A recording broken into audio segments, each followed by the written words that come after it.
ya está Germán Codina con nosotros, alcalde de Puente Alto. Está Gonzalo Fuenzalía, diputado de Renovación Nacional. Y está con nosotros Karina Oliva del Partido Comunes, ex candidata a gobernadora.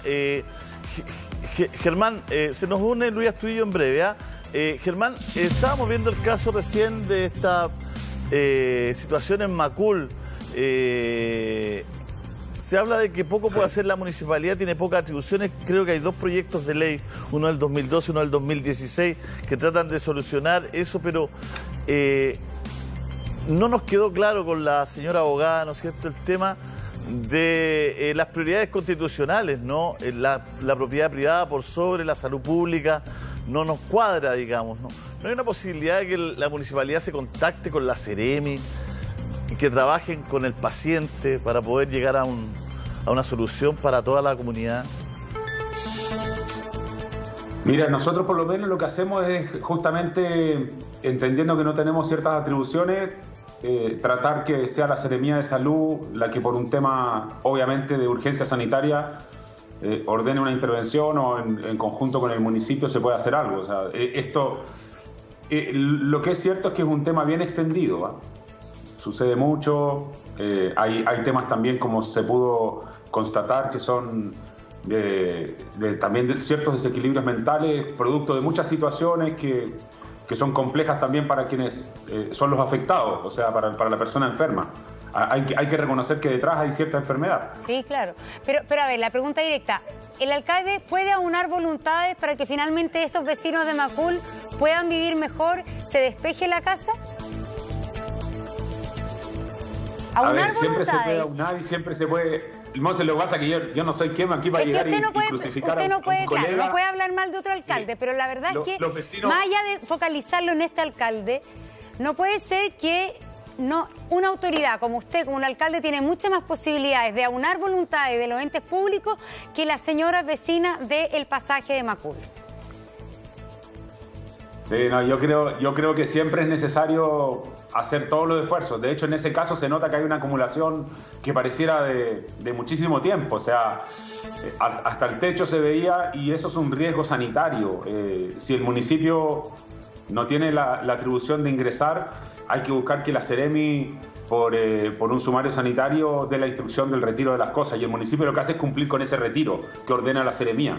Pero es la Seremía la que lo tiene que instruir. Y ahí lo que hay que hacer entonces es apurarse y pedirle a la Seremi que tenga un pronunciamiento. Claro, es que ahí es donde está el tema, ahí es donde está el problema, que la Seremía lo que ha hecho es sacarle multa a esta persona que está en tratamiento. Entonces le ha sacado 6 multas y la gente vive ahí en un problema cotidiano. Entonces, ¿qué es lo que uno intuye ante un problema que hay en la legislación? Que hay que superar y que hay que mejorar quizás para entregar más atribuciones. Que hay que trabajar con el paciente, con esta persona que está en un tratamiento, hay que protegerlo, hay que cuidarlo, hay que prestarle ayuda. Y por otro lado, ¿no es cierto?, la Seremía tiene que actuar a nivel de salud pública y limpiar el lugar. Si hasta para ese paciente, para esa persona enferma, va a ser mejor vivir en un ambiente limpio, un ambiente sin ratones, un ambiente sin malos olores. O sea, estamos hablando de un tema donde todos pueden ser beneficiados. Y ahí es donde nosotros con la Monse hemos hecho el punto de que para un alcalde es mucho más fácil conversar, en este caso con la Seremi, que la señora María, eso es cierto. María Eugenia. Sí. ¿Cómo la señora María Eugenia va a llegar a Paula Labra? O sea, pero el alcalde Macul, usted tiene el teléfono, la llama, la atiende, le dice: oye, estamos con un problema grave, estamos toda una comunidad con problemas, ¿por qué no nos ayuda en esto? Queremos beneficiar a todo el mundo, si aquí nadie está pasando a llevar a nadie. Estamos tratando... Yo creo que se puede hacer más, sí. Yo creo que se puede hacer más en ese caso, pero también hay que reconocer que son casos que persisten. Por ejemplo, tú limpias hoy día y lo que va a terminar sucediendo en un mes más, no más allá de un mes o dos, es que de nuevo te vas a encontrar con estas circunstancias, ¿me entiendes? Es algo súper difícil de tratar, pero hay que dar más atribuciones, sí, pero tampoco nos escudemos en esto del derecho de propiedad. ¿Sabes qué siento? Que de alguna manera se está tratando de instalar como que el derecho de propiedad es malo y no te permite actuar desde lo público. Perdón, en realidad, si lo quieres hacer, lo puedes hacer. Ese es el punto. Ese es el punto. La verdad es que, claro, no hay tantas... Si se tiene que hacer, se puede hacer. Hay derechos que se sobreponen al derecho de propiedad, etcétera. Así que yo creo que nos vamos a quedar con esa frase, alcalde. 13.800.000 personas hoy salen del confinamiento en la región metropolitana y se sumarán el día jueves otras comunas también, según lo anunciado ayer por el ministro de Salud. A ver, Puente Alto es una de las comunas que llevaba mucho tiempo en cuarentena y que sale del desconfinamiento. Las primeras preguntas que surgen, alcalde, es que hoy día los desconfinamientos o los fines de la cuarentena también los ha hecho la autoridad con el criterio de la fatiga pandémica. ¿Cómo ve usted eso? Bueno, yo creo que la fatiga pandémica es un hecho, pero el problema cuál es que, como dicen los economistas, aquí hay un costo hundido, para que la gente en la casa lo compartamos con ellos. Ellos igual están sufriendo el costo del encierro, pero las cuarentenas son tan laxas y tan mal implementadas que al final no existe realmente un resultado en la disminución de la pandemia que sea significativo. Eso es lo que yo siento. Porque cuando tú miras algunas medidas que se toman, si no van con la fiscalización de la mano, se transforman en letra muerta. Entonces, creo que la fatiga pandémica es efectiva y aquí lo que hay que seguir haciendo es apelando al autocuidado y también a que nos suelten las vacunas. De manera extraordinaria ayer, día feriado, finalmente después de que yo, perdón que lo diga de manera un poco así como coloquial, pero tuve que aletear el fin de semana en unas declaraciones y en un contacto que tuve el día sábado, que creo que también fue con Chilevisión, dije, no puede ser que hayamos tenido que cerrar puntos de vacunación el día sábado porque se nos acabaron las vacunas, que las hemos pedido, pedimos 32.000 vacunas el día viernes y nos dieron 1.500. Entonces, ayer nos tuvieron que dar 8.000 vacunas porque si no íbamos a amanecer en Puente Alto con todos los puntos de vacunación cerrados. Y leo el diario hoy día y dice, hay vacunas para tercera dosis. No es congruente lo que sale en el diario con la forma en que se ha sometido a los municipios a estar todos los días regateando para que te lleguen las vacunas necesarias para tener todos tus puntos de vacunación abiertos.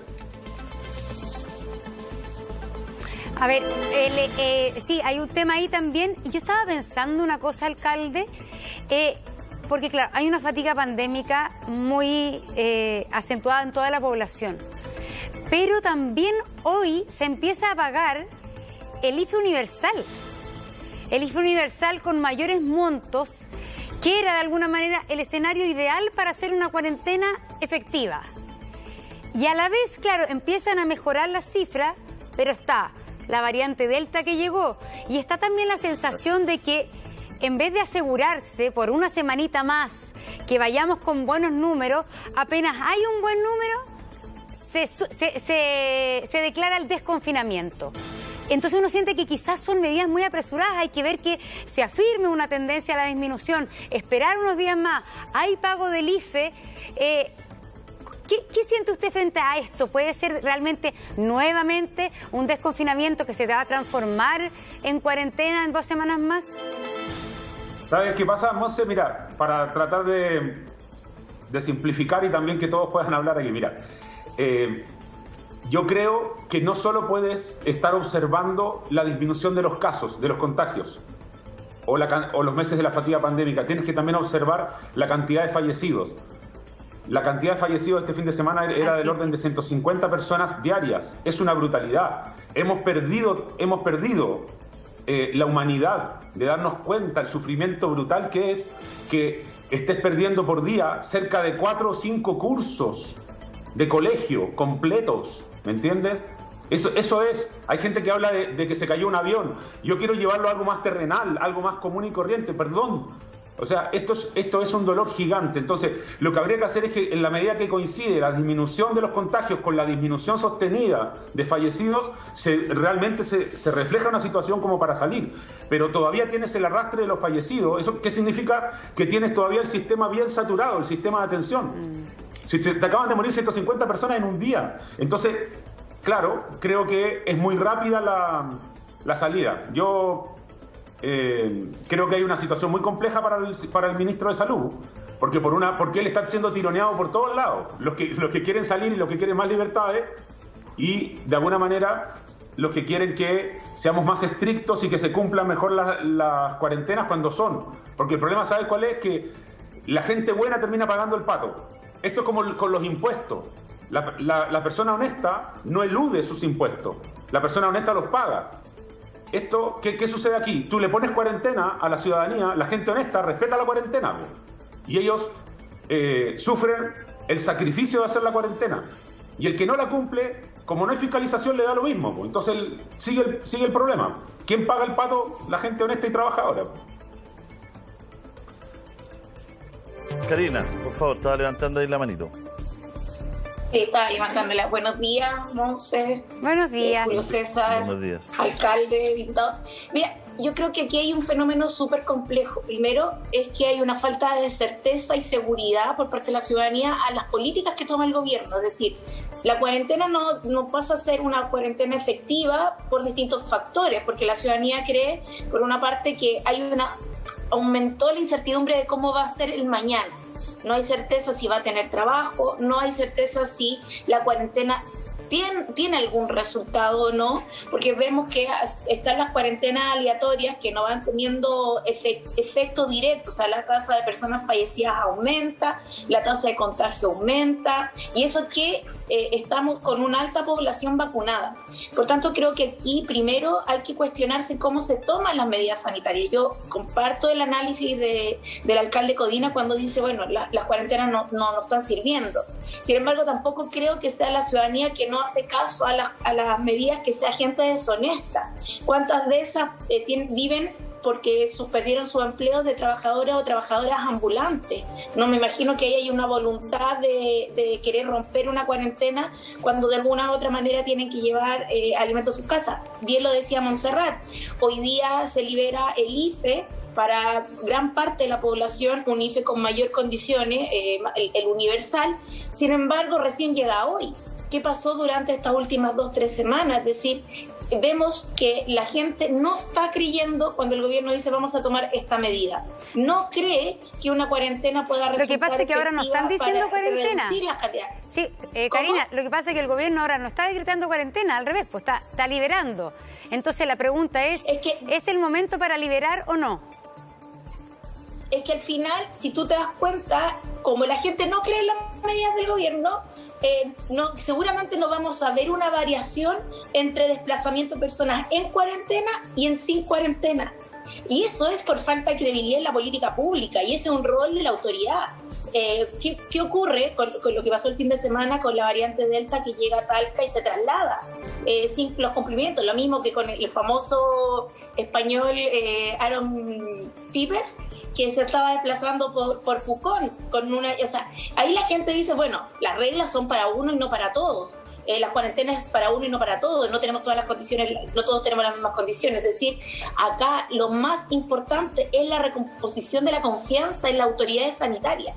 Y yo no sé si hoy día el gobierno está preocupado de una recomposición, de dar certeza, de dar seguridad y dar confianza, porque es uno de los elementos más centrales para tomar política pública con legitimidad y que la gente sienta que va sirviendo de algo. Bueno, Gonzalo, la verdad es que estamos en una situación bien compleja porque ha pasado mucho tiempo, ¿no es cierto? La gente está agotada, está cansada, está el factor económico, está el factor psicológico. Estamos en un escenario muy, muy complejo, diputado. Bueno, muy buenos días, Monse, Julio César. Buenos días. Nina, Germán.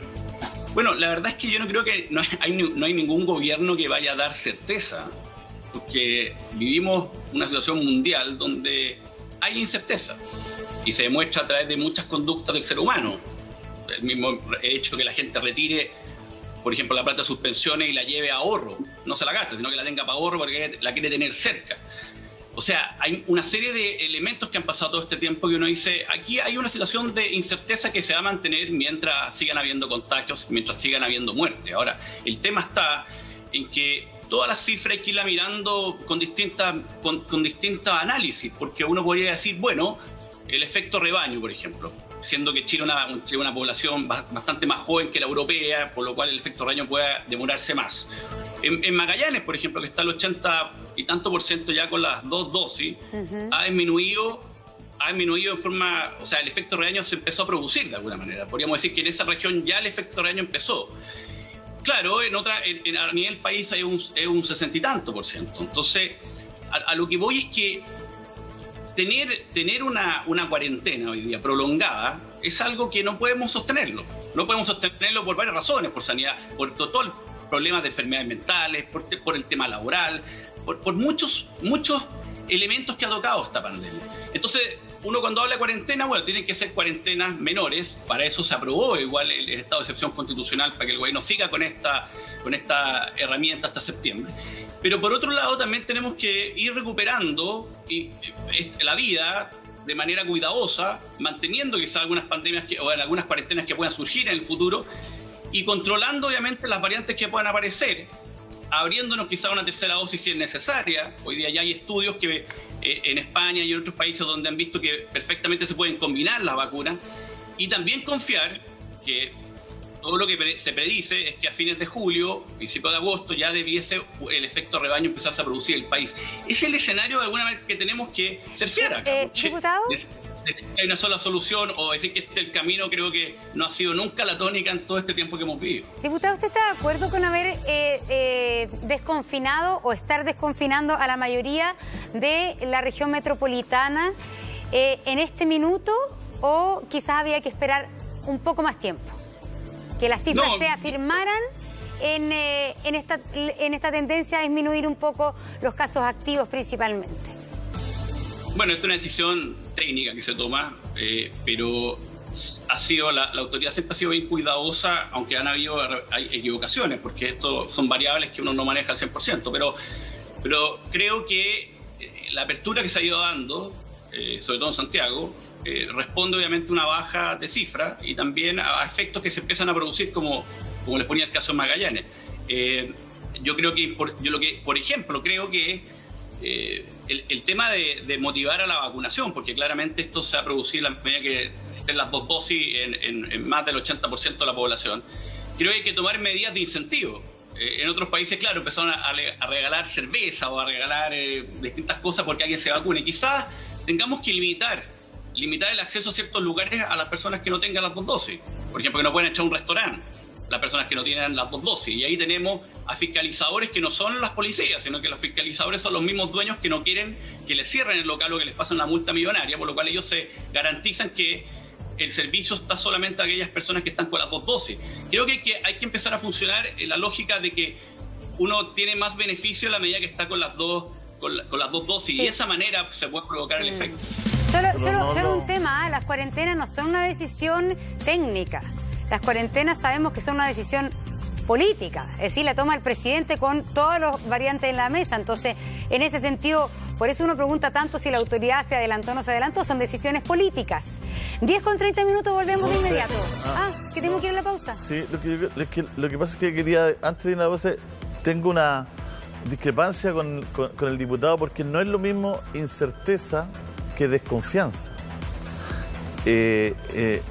Lógico que ningún gobierno ha manejado esto con certeza, pero tiene que lograr que la ciudadanía confíe en él. Y eso es clave, porque usted es un líder, es un diputado. En los liderazgos, que la ciudadanía tenga confianza es clave. Yo creo que ese es un punto que podíamos tocar ahora, en virtud de muchas medidas. Son las 10:30, quiero un corte. Panel político, Karen Oliva está con nosotros, también Gonzalo Fuenzalida, el alcalde de Puente Alto, Germán Codina, y estábamos hablando justamente del tema de las cuarentenas, si era momento o no era momento de levantarlas. Hoy día comienza el pago del IFE universal y estamos ahí entonces con el titular de 3,8 millones de habitantes de la región metropolitana que dejan la cuarentena. ¿No era que había un anuncio del paso a paso? Se lo preguntamos al alcalde Codina también, a que son quizás los que están más cerca de esto. ¿No era que había un anuncio de la autoridad sanitaria de que lo que implicaba el paso a paso, las prioridades, que quizás no habrían los restaurantes o habrían otra cosa, se privilegiaban los colegios, pero ¿por qué no hubo anuncio, que fue una petición del Colegio Médico, por qué no hubo un anuncio de las variaciones internas que tenía cada una de las fases? ¿Qué sabe usted, alcalde? Está muteado. Perdón. Ya. Ahí sí. Primero, Monse, déjame hacer una precisión porque en la conversación del anterior, antes de la pausa, yo había hablado que de cierta manera en nuestro país, una vez más, la gente trabajadora, honesta, se lleva el peso de algunas decisiones, y Karina había hecho un contrapunto como que si se hubiera dicho que la gente ambulante fueran deshonestos. Yo no he dicho absolutamente nada de eso. De hecho, tenemos muchas personas que tienen permisos para poder vender en forma ambulante y de alguna manera sé que también son trabajadores honestos y que quieren sacar adelante a la familia. Así que hago ese paréntesis, ¿verdad?, como una suerte de derecho a réplica. Y con relación al paso a paso, creo que todo Chile está esperando el resultado de esa reunión que fue una escucha activa, entiendo que lo denominaron así, por parte del Ministerio de Salud hace un par de fines de semana atrás, porque de verdad que el plan necesita, desde mi punto de vista, modificaciones importantes. Yo siempre he hablado incluso de la necesidad de reordenar el uso del transporte público. Es una carga muy grande para la periferia de Santiago, esto de tener que movilizarse, y ahora también hay una presión grande por parte del Ministerio de Educación de tener retorno a clases presenciales, y obviamente eso va a generar que también muchos niños, niñas y adolescentes terminen usando el transporte público en caso que el Ministerio logre finalmente implementar el retorno a clases presenciales, y no podemos hacer que se sature el transporte público en el mismo horario, con trabajadores, ya también con niños, que creo que evidentemente hay una brecha educacional que se está abriendo gigante, pero no estoy tan seguro de que los apoderados vayan a mandar a los niños a los colegios. Yo lo que he percibido es al revés. Todavía mucho miedo, incertidumbre, y creo que la llegada de la Delta va a complejizar el retorno a clases presenciales. Entonces creo que hay una apuesta que tiene que hacer el Ministerio de Educación fundamental, y es brindarle acceso universal a todos los hogares de nuestro país que tengan un estudiante a acceso a internet, y además el tablet o el computador necesario para que se puedan conectar, porque probablemente vamos a tener que convivir con esta situación más meses todavía. Sí, porque acá hay un tema también. Lo que pasa es que lo que había pedido el Colegio Médico era al revés. Era que la fase 2 tuviera más restricciones, porque el cambio de fase 1 de cuarentena a fase 2 es demasiado. Entonces, que la fase 2 tuviera un poco más de restricciones para que no se soltara todo justamente en el primer paso después de la cuarentena. Y eso era lo que pedía el Colegio Médico. Por ejemplo, lo que pedía el Colegio Médico, que se restringiera el tema de los restaurantes o de los malls. Y ese es el anuncio, o sea, y para privilegiar, por ejemplo, la educación. Entonces, perfecto, yo digo, estoy poniendo sobre la mesa el tema del Colegio Médico, que decía, no hagamos una liberación tan drástica desde la fase 1 a la fase 2, sí, para que no todo el mundo se agolpe en el comercio, etcétera, sino que tenga mayores condicionantes en la fase 2. Y se dijo que iba a haber un anuncio, no sé si para liberar más o para restringir más la fase 2, pero no hubo. Mira, solo también tratando de encauzar por lo menos las preocupaciones nuestras. Nosotros aquí, cuando nos juntamos con los profesores, con apoderados, con también algunos estudiantes y conversamos, nos parece insólito, contraproducente, contradictorio, ponle el calificativo que tú quieras, a que como sociedad estemos dispuestos a hacer un tremendo esfuerzo por primero abrir y liberar el mall antes que preocuparnos de brindarle las condiciones a los colegios para que los colegios tengan... aquí hay una suerte de línea de crédito del sistema de salud. Cuando tú tienes saturado el sistema de salud y tú dices, bueno, vamos a permitir ahora que lo recargue gente que se pueda contagiar yendo al mall, ¿ya?, es porque no estás priorizando la educación, por ejemplo. ¿Ya? O sea, en algún minuto tienes que decir qué es lo que priorizo en nuestro país. ¿En dónde voy a poner el acento? Y ahí creo que el plan paso a paso tiene que tener modificaciones importantes. Yo no estoy de acuerdo con que se abra el mall, claro, cuando es un riesgo enorme. Estamos de acuerdo, no es que no estemos de acuerdo. La Delta, claro. ¿Ya? Y resulta que a los niños los sigues teniendo encerrados, claro, y por ejemplo el horario de deporte lo restringes a 3 o 4 horas de la mañana, cuando hace tanto frío, obligas a la gente a salir con este frío a hacer algo de deporte, además de los desgarros que se te puedan producir. Obviamente puedes tener temas después respiratorios. Entonces lo que habría que hacer es tratar de no saturar los espacios donde la gente va a hacer deporte, como el Parque Metropolitano, el Pueblito de las Vizcachas en Puente Alto, y otros lugares, ¿me entiendes? O sea, en el fondo debieras de dejar que el uso sea racional durante todas las horas del día. Si a ti te conviene salir cuando ya hay más solcito a las 2 de la tarde, pero estás haciéndolo de manera apropiada, ¿por qué te lo voy a restringir o por qué te voy a sancionar por haber salido después de las 10 de la mañana? Karina.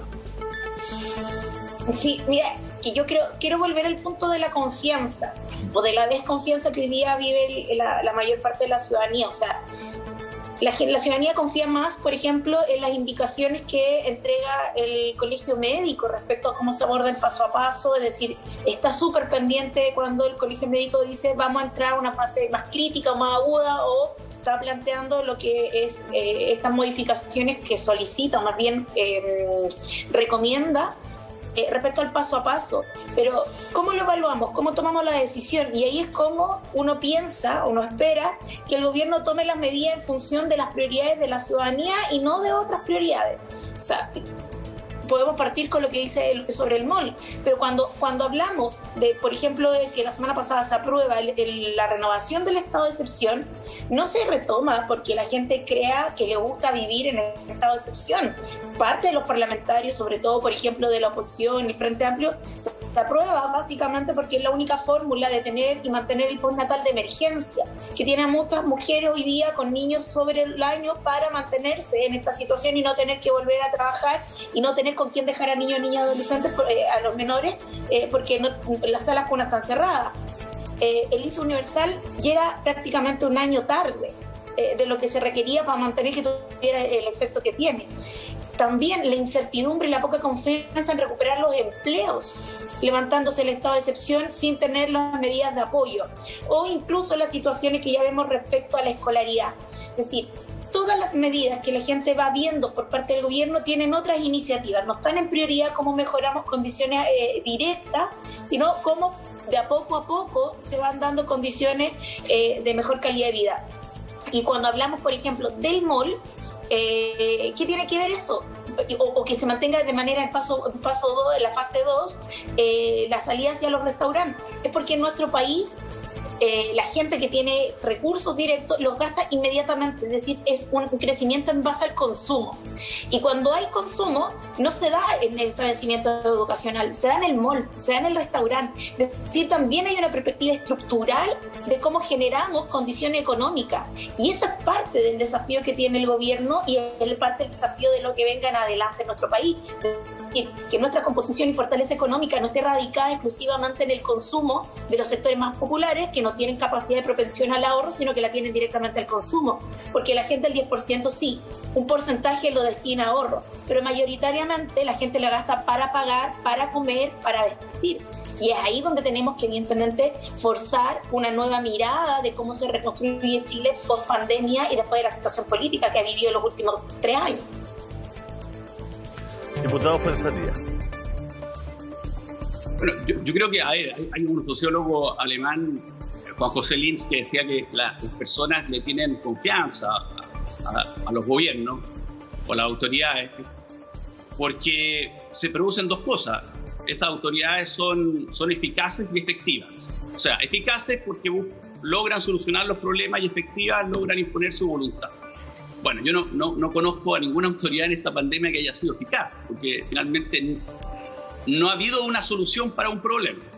O sea, hay un problema grande donde hay múltiples soluciones, resguardos, encierros, cuarentena, autocuidado, vacuna. O sea, son múltiples las soluciones que uno puede dar para finalmente lograr solucionar un gran problema. O sea, por eso cuando uno dice es que la gente no cree en la autoridad, no, yo creo que esto es un tema un poquito más amplio, que finalmente ninguna autoridad en el mundo, no hay ninguna, no ningún gobierno, nadie, que hoy día todo el mundo lo esté aplaudiendo. O sea, todos han sido cuestionados, la gente ha perdido la confianza. No creo que la gente crea más en el colegio médico. El colegio médico es una opinión que justamente llegó tarde con plantear un encierro cuando eso era algo que se debatía el año pasado. Hoy día la lógica no es el encierro, es un encierro controlado. Para allá tenemos que girar. Y yo creo, sinceramente, que este paso a paso que se debió haber anunciado el día sábado, yo también me sorprendí que no se haya anunciado, va en la lógica que en la fase 2 hayan aperturas en ciertos lugares o espacios que son obviamente considerados estratégicos, como el caso de la educación particular subvencionada, en el caso del acceso a ciertas zonas de comercio, jardines infantiles. Pero, debiera ser la educación municipal también, no solo la particular subvencionada. Si ahí los niños más desatendidos de Chile están ahí. Están en transición, ya no toda es municipal. Entonces, por eso, hay variantes. Me refiero a la, bueno, pongámosle el nombre público para no ser tan técnico. Sí, porque la particular subvencionada no es la pública. Sí, también. Los municipios que han ido soltando en el proceso, sí. Pero no importa, si esto es técnico. Pero lo que te quiero decir es lo público y lo privado. Lo importante es que hoy día eso esté abierto y que los padres tomen la decisión. Obviamente que Germán decía la conectividad. Bueno, eso es un problemita que ha aparecido justamente pero, diputado, disculpe que usted porque vemos que no hay conectividad. Pero entonces finalmente uno tampoco puede tener cerrado. Diputado, ¿usted está de acuerdo como lo ha hecho el gobierno, su gobierno, en cuanto justamente a la educación y al transporte público? Respecto a la educación, ¿a qué te refieres la educación en esa parte? A cómo ha manejado, a cómo ha priorizado o no la educación por sobre, por ejemplo, los malls, o cómo ha manejado justamente qué política ha implementado o si ha privilegiado o no la vuelta de los niños a clase por sobre otras cosas, y cómo se ha justamente puesto el gobierno frente al tema del transporte público, porque si es que acá están los alcaldes pidiendo hace un año que se haga algo respecto al transporte público, diferir horarios de entrada a los trabajos, tomar alguna iniciativa al respecto. Bueno, yo que estoy de acuerdo contigo en el tema del transporte y en el tema de la educación. Ahora, creo que debería sido, cuando hablamos de que sea eficaz y efectivo, bueno, la palabra efectivo es que sea capaz de imponer una voluntad. Y eso también yo creo que ha sido totalmente, muchas veces, inequívoco, o sea, equívoco el gobierno en el sentido de no ha llevado adelante lo que realmente ellos creen. Yo creo que en el tema de educación debió hace mucho tiempo abrirse y que finalmente sea voluntario y que los padres decidan si envían o no al hijo y que tengan siempre la herramienta de poderse hacerlo telemático, o sea, sea una lógica híbrida. Y en el transporte estoy totalmente de acuerdo contigo que debió o se deben implementar muchas más alternativas y flexibilidades. Y yo creo que en eso también ha habido mucha poca decisión y eso es también parte de la eficacia que tiene la autoridad. Claro, es que uno leyendo, disculpa, uno leyendo más o menos el organigrama de lo que ha pasado en los últimos 6-7 meses, no es que el gobierno no quiera hacerlo, es que siempre se ha encontrado con situaciones sanitarias que se lo han impedido. Entonces no hay match entre lo que quiere hacer con la realidad sanitaria que tiene. Entonces, quiere entrar a clase, pero tiene que poner cuarentena. Quiere entrar a clase, pero no hay camas UCI. Entonces, las pediatrías están llenas. Entonces, no se logra hacer un match entre lo que se desea, porque hay muchas cosas que los chilenos deseamos profundamente, como entrar a clase, que los niños entren a clase, como tener más libertades, como que ya no hayan cuarentena. Pero esto se contrapone con la realidad sanitaria que vive el país en la urgencia. Entonces, no es una cuestión de que quiera o no quiera, o que le ponga más empeño, más hombro o más voluntad, sino que se encuentra con una realidad sanitaria que al fomentar eso sería irresponsable hacerlo. Porque si uno va viendo con los meses cómo pasa, porque hay como un diagnóstico equivocado, ¿me entiendes? Es como que el presidente y el ministro dijeron que el 30, o sea, no sé qué día hoy. 29, o sea, mañana hay inmunidad de rebaño en Chile, dijeron. Entonces hay un diagnóstico, hay una comunicación que no hace match con la realidad, entonces no se logra concretar. Pero Julio, tú dices que no es responsable sanitariamente, pero es más irresponsable aún que el transporte público funcione como está funcionando. Pero si por ese eso, es el tema. Entonces, más allá de eso, es decir, para terminar, ¿cuánto espacio tenía el gobierno para durante todo este año de verdad haber convocado al Ministerio del Trabajo, al Ministerio del Transporte, al Ministerio de Educación?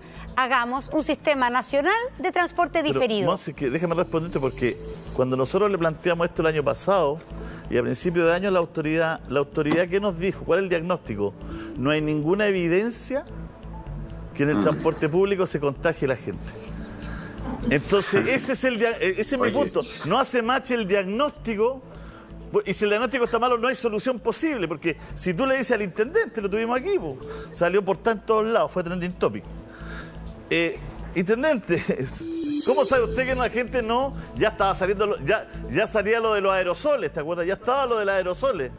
Que el contagio ya no era por cutículas, sino que era por aerosoles. Se lo plantea y él dice, mire, no hay ninguna evidencia que la gente en el transporte público después descubrimos que las mascarillas eran más malas. O sea, lo que quiero decir yo es que hay un problema finalmente en el diagnóstico. El ministro dice, para las elecciones vamos a llegar con 3.000 casos. Bueno, no 1.800, pero 3.000, llegamos como con 8.000. O sea, hay algo pasa...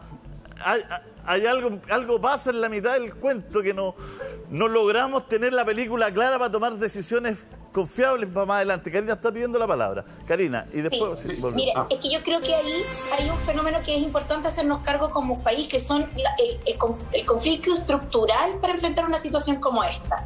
Cuando hablamos de educación y se dice que las familias opten por presencial o virtual, por este famoso sistema híbrido, creo que uno de los elementos más importantes es decir que el Ministerio de Educación tiene el deber, la responsabilidad tanto constitucional como por la Convención de Niños y Niñas Adolescentes de garantizar el derecho a la educación. Cuando tenemos 700.000 hogares hoy día en el país que están en situación de campamento, donde la mayoría de esas personas que con niños y niñas adolescentes en proceso educativo, más todos los indicadores de hacinamiento que tenemos, tú te das cuenta que el sistema híbrido puede funcionar, pero si las determinantes sociales que vive el hogar pueden desarrollarlas. ¿Por qué es tan importante para muchos sectores volver a clases presenciales? Por el tema alimentario, por el tema de tener las herramientas. O sea, un hogar que vive en hacinamiento, ¿cómo pueden tener clases 4 niños de manera simultánea, sin internet, sin herramienta digital, y el Ministerio de Salud todavía no les garantiza que puedan ejercer su derecho a educación? Bueno, ahí hay un problema estructural. Pero al mismo tiempo, cuando se da la cifra que salió hoy día sobre las 700.000 familias en situación de campamento, uno mira, hace un siglo atrás, en los Países Bajos, se cambia la lógica habitacional con la gran crisis que tiene, no porque sí, la cambia después de una situación de pandemia por cólera, que tiene un impacto en la comunidad. ¿Y qué pasa? El gobierno en ese caso toma la decisión de mejorar las condiciones habitacionales porque el hacinamiento mantiene las condiciones de pandemia o de infección o de contagio. Es decir, el problema para revertir la situación es que el gobierno toma decisiones en función de una expectativa de un país que no existe. De un país que, como si no hubiese hacinamiento, como si el problema del trabajo no se estuviera viviendo, como si la situación educacional no se viviera de la forma que hoy día se vive. Es decir, tenemos, con todo lo que nos duela, hacernos cargo que nuestro país está completamente fracturado y herido, Karina, por esta situación. Karina, y ahí hay que tomar decisiones más bien estructurales. Germán, nos queda un minutito.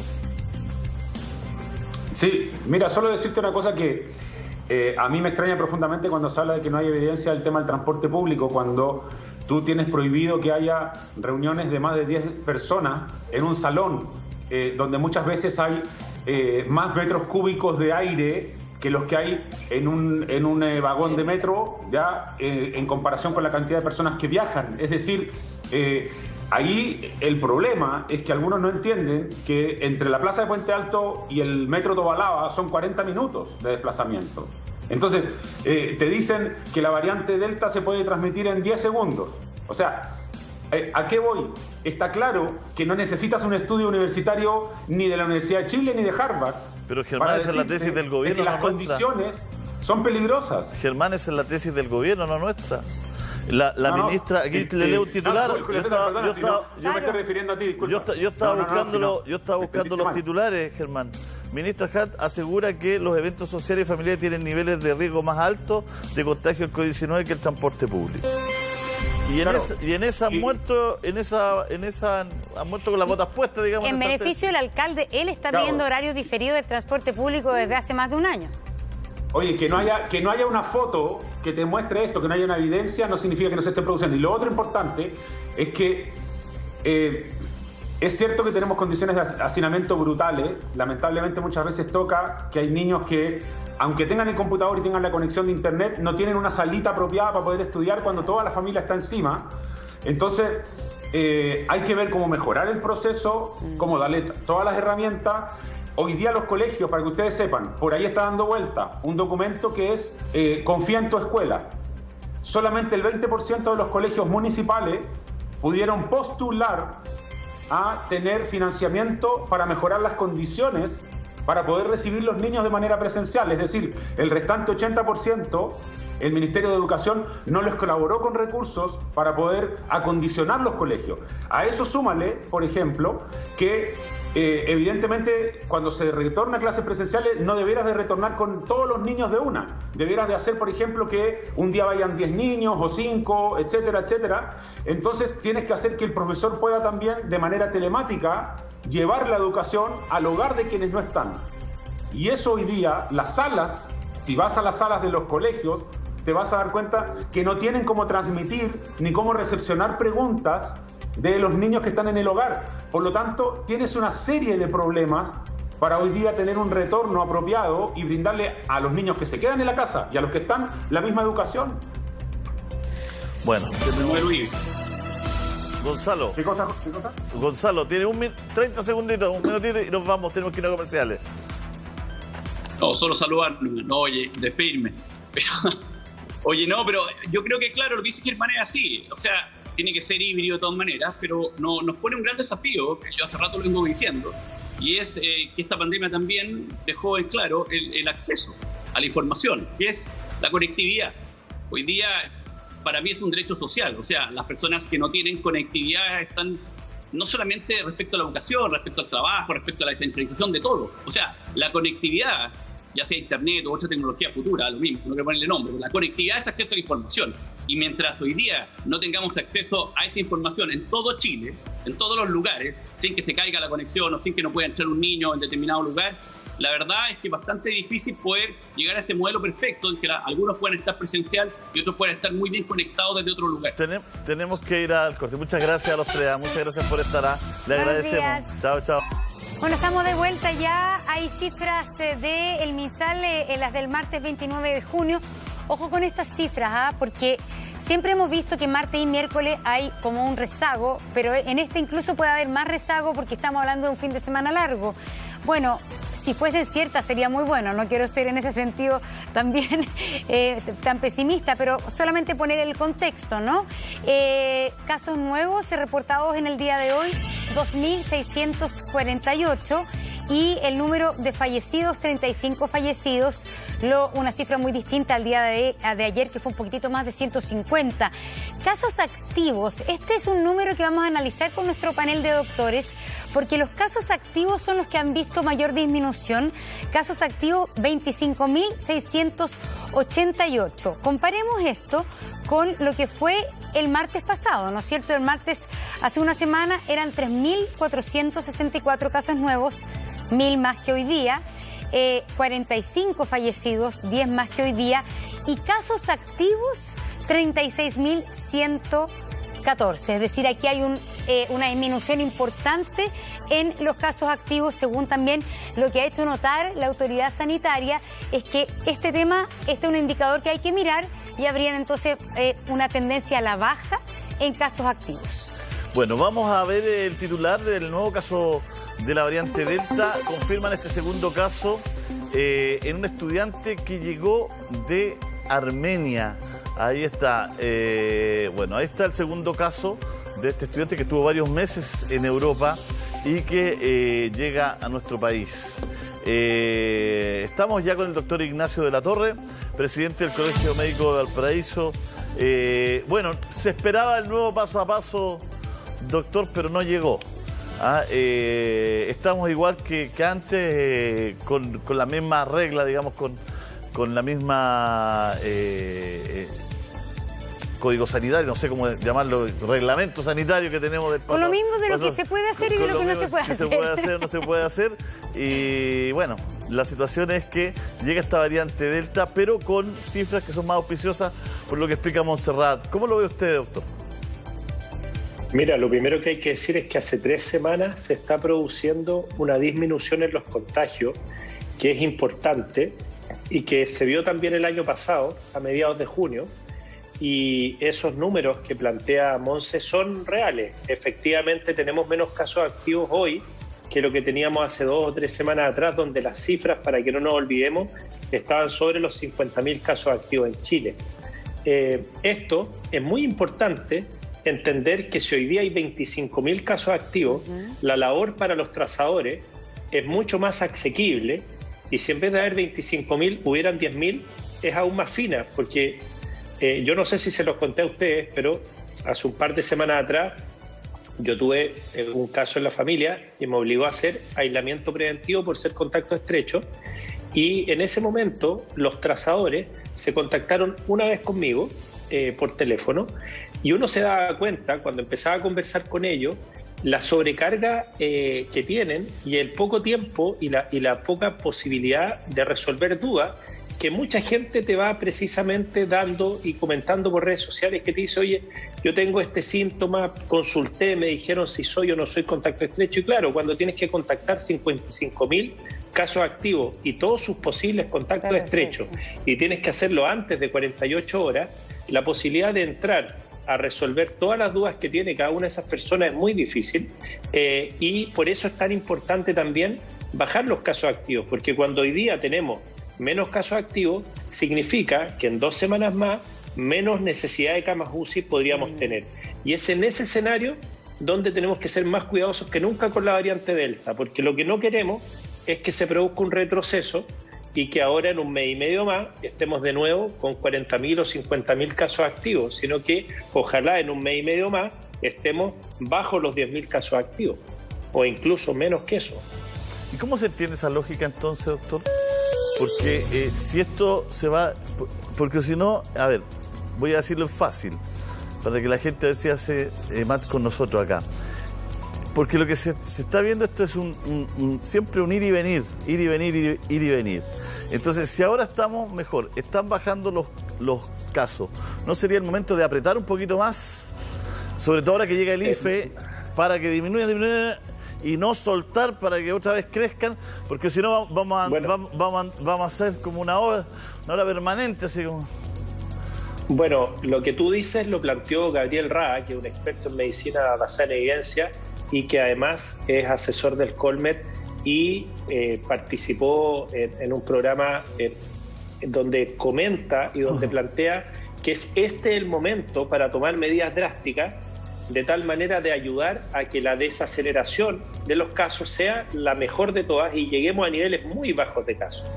Porque no es lo mismo que llegue la variante Delta con 25.000 casos a que llegue con 1.000 casos activos. Y no es lo mismo que llegue en mitad del invierno, donde, ojo, que esto es importante. Por ejemplo, en la quinta región, los casos de coronavirus en UCI han bajado, pero la ocupación de UCI sigue estando entre el 97 y el 98%, porque en invierno tenemos otras patologías que también requieren la utilización de recursos sanitarios. Entonces, no es que los sistemas de salud, ahora que tenemos la mitad de los casos activos, estén relajados y realizando todas sus actividades, sino que muy por el contrario, invierno es un momento donde otros virus respiratorios también entran en escena. Entonces, tú lo dices muy bien. Este es el momento de apretar las medidas, por supuesto. Y si nosotros ponemos y queremos crear la tormenta perfecta, malls abiertos, muchas comunas de la región metropolitana recientemente desconfinadas con la llegada del IFE.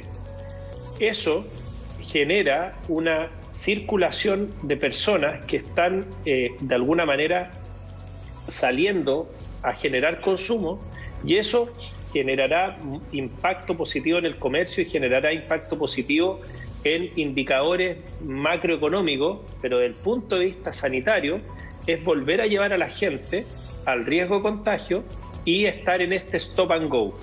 La vereda opuesta, cortar el contagio, llevarlo a cero o lo más cercano de cero, apretando ahora cuando hay un IFE, cuando hay un bono PYME, precisamente para que ahora que los casos están mejorando, aprovechar esa inercia de recuperación precisamente para llevarnos al nivel más bajo que podamos alcanzar. Claro, que de alguna manera darle unas semanitas para que esto se consolide. porque efectivamente, es que aquí hay dos versiones respecto al cambio de paso a paso. Hay algunas versiones que decían que iba a ser una fase 2 con menores restricciones, pero hay otros, como el Colegio Médico, que planteaba que la fase 2 fuera con más restricciones. Sin embargo, no hay cambio hasta el momento. Yo no sé qué sabe usted, doctor, qué es lo que está pasando. Algunos interpretan que la variante Delta dijo, mantengamos todo igual, pero ¿por qué no hay, y quizá usted tiene información ahí importante, por qué no ha habido este cambio en el paso a paso que fue anunciado por la propia autoridad? Yo creo que lamentablemente en muchos momentos hemos llegado, y digo hemos como país, porque finalmente nosotros elegimos a las autoridades, somos una democracia y por lo tanto estamos con las autoridades que elegimos hasta que terminen sus periodos. Y las autoridades en este manejo han llegado permanentemente tarde. El IFE llega varios meses después de cuando la gente realmente lo necesitaba. Ahora que llega, no va acompañado de medidas de aislamiento. Doctor, ¿lo puedo interrumpir? Pero es que mire. Sí. Porque esto creo que es vital. Usted está dando en el clavo con el diagnóstico de que se ha llegado tarde. Pero hoy día, a las 11:21, hay buenas noticias. Esto va bajando. Sí. Hay buenas noticias. Hoy día se empieza a pagar el IFE hasta el 7 de julio, se supone que a 8 millones de personas. Sí. El mejor IFE que hemos tenido en nuestro país. Se está bajando la curva. ¿Por qué la lógica, que este es el kit del asunto, el no dramático aquí que tenemos, por qué la lógica no es bajar? Si va a llegar el dinero a la casa, la ayuda, como nunca llegó. Bajar hasta tomar el control. Si no es bajar hasta tomar el control, ¿no es cierto? Para después soltar, para no tener que nuevas cuarentenas en 15 días más, 20 días más, y no hacer el zigzagueo. Esa lógica no la logro entender como ciudadano, digamos. La verdad es que yo tampoco. Nosotros presentamos esta propuesta hace 3 semanas.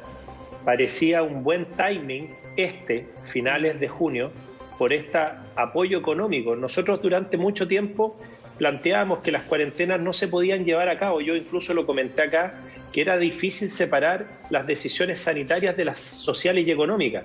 Ahora que tenemos esta coyuntura, ahora que además los casos van bajando, lejos de sentarnos en los laureles, en quedarnos tranquilos celebrando lo que podríamos llamar el paraíso de los tontos, porque así es, porque sabemos lo que pasa en otros países, porque estamos viendo lo que ocurre con la variante Delta. Entonces, este no es el momento de relajarse, este es el momento de no aflojar. Si es que este fuera un partido de fútbol, le acabamos de meter un gol a Brasil, vamos ganando 1-0 a Brasil, vamos a empezar el segundo tiempo y este es el momento de una charla técnica, que salgamos todos inyectados al segundo tiempo, no a ganar 1-0, a meterle 3 o 4 a Brasil, que en nuestro caso, con el virus, significaría llevarlo, ojalá, lo más cerca de 0. Claro. La lógica es que yo no entiendo, porque Australia acaba de confinar 40 casos a toda la población por la variante Delta. Nosotros estamos con un porcentaje bueno de vacunación, estamos bajando casos activos, hay IFE. La verdad es que uno dice, ¿para qué correr este riesgo si llevamos... Después, en marzo en cuarentena Chile entero? Entonces no será el minuto de que la fiscalización se refuerce, pero ya pasó la vieja porque ya no se hizo. Hoy día la calle va a estar llena. Entonces, Buenísimo. Para no volver a pasarlo mal de nuevo, para no caer en cuarentena, el IFE se está apagando, estamos disminuyendo los casos, insuflemos la energía de la población 2 semanas, ya 2 semanas, no 3, 2 semanas, para que de verdad se afirme. Entonces uno siente que, claro, son decisiones que son adelantadas a los tiempos, vamos bien, pero no soltemos ahora, si eso es lo que a mí de verdad me asusta. Claro, porque los liderazgos tienen que ver con convocar a la gente a proyectos que son de largo plazo. Siempre es más difícil enseñarle a un niño a comer sano que regalarle un chocolatito o tirarle una hamburguesa arriba del plato. Pero el tiempo va a tener sus beneficios. Hoy día estamos en un momento en que va bajando. Pareciera ser el momento que con este IFE universal de decirle a la gente, bueno, ahora sí que hay que hacer el esfuerzo para tomar el control del virus de la pandemia, ¿no es cierto? Y poder tener un segundo semestre o un último trimestre lo más normal posible, que llegue el verano, no aflojar el próximo verano tampoco, y seguir y poder ya tener una vida un poco más normal en lo que se pueda el tiempo, y no tener esta suerte, porque con las medidas que están, si pasa lo que es obvio que debería pasar, porque la gente va a salir y toda la cuestión, vamos a bajar, pero después de esto vamos a subir. Y cuando estemos bien arriba vamos a confinar, y vamos a bajar, este es como el día de la marmota. Porque tenemos que decir la verdad, nadie está diciendo que la vacuna china sea mala. Pero la vacuna china ha servido mucho, baja los niveles de ocupación de las UCI, los niveles de fallecidos, pero la vacuna china hace que un 20% de personas sí se contagien. Y eso hay que decirlo.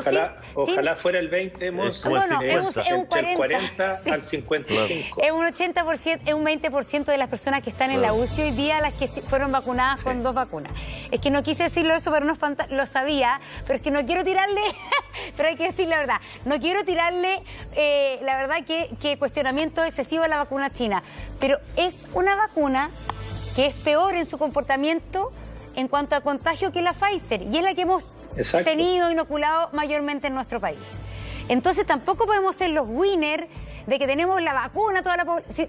Todos esos factores hay que considerarlo, y tenemos un buen porcentaje de vacunación, entonces cuidemos lo que hemos hecho bien, cuidamos lo que tenemos bien para asegurarnos, no sé, un septiembre un poco mejor.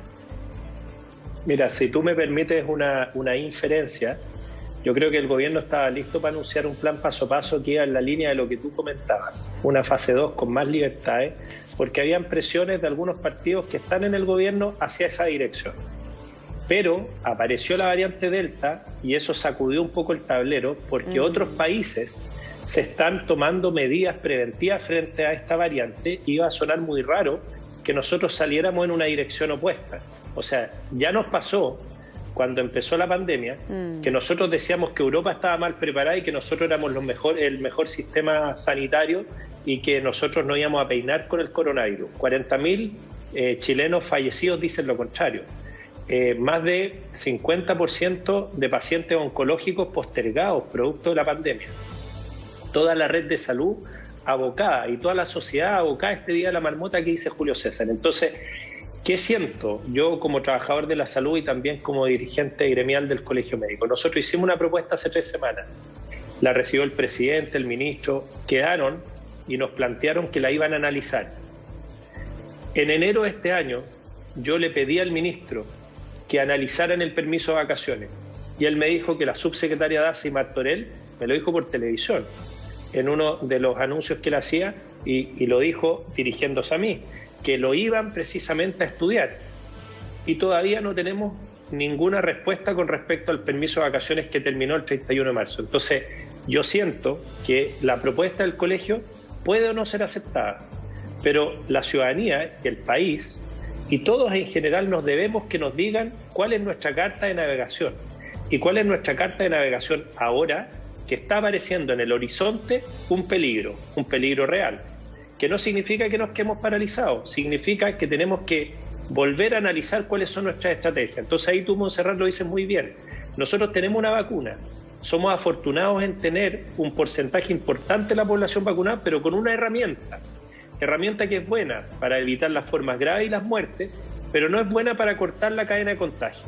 Y en números significa que si yo tengo 20 personas vacunadas con Pfizer que se exponen a esta variante Delta, entre 1 a 2 podrían contagiarse. Pero en cambio, si tengo 20 personas vacunadas con Sinovac que se exponen a la variante Delta, entre 8 y 12 podrían contagiarse. Esos son los números. Entonces, si tu estrategia es cortar el contagio, no lo vas a poder hacer con la vacuna Sinovac. Vas a poder salvar vidas, vas a poder evitar cuadros graves, pero no vas a poder cortar la cadena de contagio con esa pura estrategia. Y eso lo han dicho todos y lo han reiterado, que es necesario usar las herramientas correctas para los objetivos y metas que tú te traces. Y en este caso, si la meta es llevar los contagios a cero, necesitamos medidas poblacionales en la línea de lo que dice Julio y lo que dices tú. Apretar hoy día, que tenemos menos casos, para bajarlos al mínimo y que cuando llegue la variante Delta no nos pille con una basal de 25.000 o 20.000 casos activos, la variante Delta sino que nos pille muy abajo. El problema es que la variante Delta... ¿Sabes lo que me pasa? Que estoy súper desmoralizado porque siempre nos faltó una pata para la coreografía perfecta, que era un buen IFE, que era darle tranquilidad a la gente. Por lo tanto, la cuarentena nunca era efectiva y la cuarentena de verdad no se podía hacer. Y hoy día está la posibilidad de hacer la coreografía perfecta. Está el IFE, se va a entregar por varios meses. Está la posibilidad de colaborar ya puntualmente con las pymes, con los restaurantes, pero de manera de verdad, verdadera, eficiente.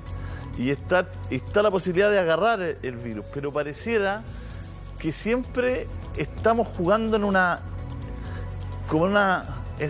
cuerda floja, ¿no? Estamos siempre en la cuerda floja, estamos siempre en el despeñadero, como, pucha, estamos mejor, ya salimos todos y otra vez vamos a estar mal, entonces... ¿Por qué adelantarse tanto? Si hemos esperado tanto. Claro, porque a lo mejor si tú tomas hoy día bien tomas bien hoy día el virus y puedes manejar mejor los casos y hay menos casos, tú sí puedes pensar en volver al colegio. Pero si otra vez suben las cifras, nuevamente va a estar la intención. Y lo que hablamos en lo que anterior, y la realidad sanitaria te va a decir que... Y son las prioridades. Si finalmente uno no quiere satanizar al mall, pero el mall, con la plata, con no sé qué, con la gente que no ha estado encerrada, obviamente que se van a llenar y todos queremos ir al mall, si eso no es malo. Pero finalmente, ¿qué priorizamos como país? ¿El almacén chico donde puedes controlar el aforo? ¿Quizás la educación, que sería importante? ¿O el mall? Y hasta el momento no hay señales de cambio en ese sentido. 11:31, vamos a luego integrar al doctor Rivera a la vuelta de la pausa. Volvemos con el doctor de la Torre, estamos conversando de las cifras, estamos hablando de las lógicas, estamos hablando de que llegan las ayudas, hoy día se empieza a pagar el IFE, le informamos que se paga aproximadamente a 1 millón de personas diarias, el sistema no tiene más capacidad, por lo tanto se demora entre 7 y 8 días en pagar a toda la gente. Por si a usted no le llega hoy día, mañana ni pasado, que está en este margen, digamos, ¿no? De llegada. Estábamos comentando precisamente de esta lógica, doctor, que estamos tratando de entender, ¿no? Y que no sé, nos da la impresión que siempre estamos en el borde, siempre estamos ahí jugando al límite, jugando con la cantidad de camas que hay, jugando con la cantidad de UCI que hay, jugando con la cantidad de... Estamos siempre en el límite, ¿no? Hemos venido ya muchos meses jugando en el límite, doctor. Y cuando podríamos estar mejor, volvemos a soltar y otra vez volvemos a ese límite. De hecho, si tú revisas la evidencia científica, es bastante dura y válido que este manejo de llevar o intentar llevar el COVID a cero produce menos enfermos, menos secuelas post-COVID, que es un tema del cual se habla poco, menos fallecidos, que para Chile cada muerto debiera dolernos mucho, y no normalizarlo, pero también produce una más rápida y mejor recuperación de la economía. Entonces cuesta entender por qué finalmente seguimos escogiendo un mismo manejo. Yo no tengo una respuesta para eso. Estamos convencidos realmente que la evidencia apoya tomar medidas drásticas para reducir los contagios ahora y no esperar que estemos en cifras muy altas para actuar, porque cuando llegas tarde, el impacto sobre las vías humanas, sobre la enfermedad y sobre la red de salud es muy malo. Entonces, creo que el momento ya es ahora. Incluso creo que podríamos estar llegando tarde, en el sentido que estas son medidas que requieren ser planificadas y organizadas. Si tú quieres realmente hacer una medida de confinamiento, como tú decías, necesitas inspirar, liderar a la gente que está cansada, que está aburrida, hacia algún destino. Y es mucho más inspirador hacerlo ahora, cuando podemos tener un periodo acotado de tiempo, como decía Monse, 2 semanas, por ejemplo, y en esas 2 semanas la gente sabe que está trabajando, está sembrando un terreno árido para cosechar. Pero nadie cosecha, la gente del campo sabe que no cosechan si no se levantaron primero a arar y a plantar y a regar. En cambio acá nosotros de alguna manera lo que queremos es mejorarnos de la pandemia. Sin ninguna estrategia acorde con eso. Y eso es raro. Yo creo que el ciudadano común no le hace sentido que sin ningún esfuerzo el virus se va a ir, porque entendemos que hay que trabajar todos juntos para esto. Ahora, ¿qué piensa la autoridad? ¿Cuáles son los motivos de fondo? ¿Por qué van contra la evidencia científica? No lo tengo claro, pero lo que sí nos hemos dado cuenta es que cada vez que algún experto plantea esto, rápidamente desacreditan al experto más que a los argumentos, o plantean que acá hay una intencionalidad política en vez de ir al argumento de fondo.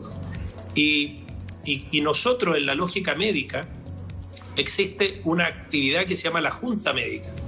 Y la Junta Médica es un grupo de médicos que no opinan igual, que muchas veces se reúnen para hablar a un paciente y para analizar el caso de ese paciente, y frente a ese caso tomar las mejores decisiones posibles.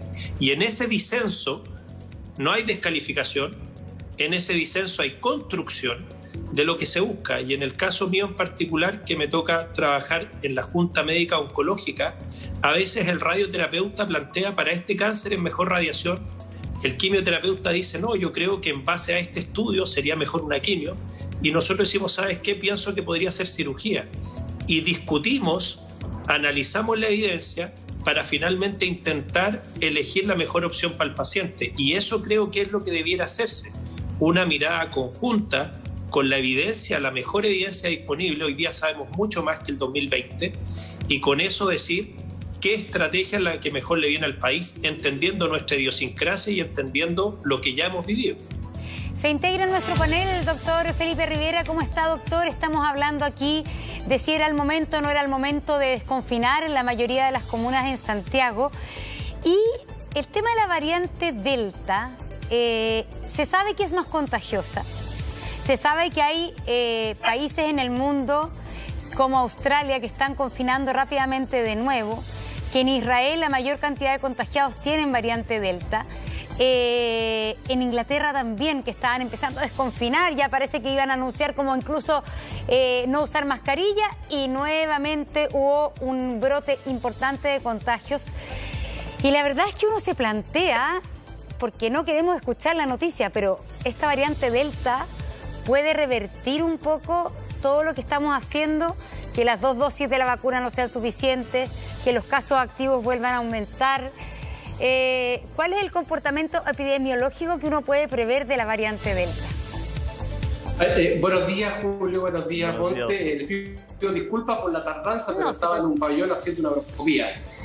Bueno, sobre la pregunta exactamente, en realidad es una situación bastante grave lo que nos puede ocurrir, toda vez que ya se sabe categóricamente que la variante Delta tiene una mayor contagiosidad. ¿Y esto qué significa? Que va a poder alcanzar mayor cantidad de pacientes que no están vacunados. Y nosotros todavía tenemos una cantidad no despreciable de pacientes, de gente no vacunada. Por otro lado, si hay mayor cantidad de gente y parece ser que en algunos pacientes produce una mayor intensidad de la enfermedad y tendencia a hospitalizar, por razones obvias, estadísticamente van a haber mayor mortalidad. Y una mortalidad que todavía no ha bajado. Nosotros sabemos, ¿no es cierto?, que las enfermedades que más se hospitalizan, que más llegan a la UCI, más gente se puede morir. Por lo tanto, si tenemos la UCI llena, si tenemos más hospitalizados, lo más probable es que tengamos muerte, una cifra que en la cual no hemos bajado, porque hemos tenido una serie de bajas en cuanto a la hospitalización, probablemente un pequeño porcentaje, pero tenemos la UTI 95, 96% y en algunas partes un poco más. Y tenemos 100 y tantos muertos promedio diario. Probablemente el último día 50, pero la gran mayoría de los días 150, 130, 200 muertos, cifra a la cual parece ser que nos hemos acostumbrado y ya nadie le llama la atención. Entonces, yo creo que las cosas que nos pueden ocurrir son tan graves y tan angustiosas que uno empieza a pensar cuál es la razón lógica de haber desconfinado y no haber aprovechado el momento crucial para haber hecho algo que se llama, ¿no es cierto?, confinamiento con fundamento, que lo hemos tenido de sobra, pero que probablemente la gente no lo entendía porque las evidencias son una cosa y los mensajes que se dan son otras, y hay una discordancia total entre evidencia y mensaje. Bueno, la verdad es que parece que por la evidencia que hay de otros países, siempre lo mejor es COVID-0, ¿no? y los países que están bajo esta premisa lo cuidan, como el caso que nombraba Montserrat la Monse de Australia, con 40 casos confinó. Nueva Zelanda el 24 de junio con un caso tomó medidas drásticas de un turista, con un solo caso tomó medidas drásticas en toda la comunidad. O sea, ahí aplican, no quieren que esto se expanda, COVID cero. Nosotros estamos en un momento clave, Felipe, ¿no es cierto?, donde están bajando los casos, donde es posible, a través del IFE, ¿no es cierto?, esta ayuda económica, de que a lo mejor la gente se le pueda invitar, no se la obligue permanentemente, se la puede invitar a que quizás este es el momento para pasar unos meses más normales. ¿Cómo en la comunidad médica ves lo de la variante Delta, Felipe? Porque ya se encontró el segundo caso. ¿Ustedes piensan que ya está, que ya llegó?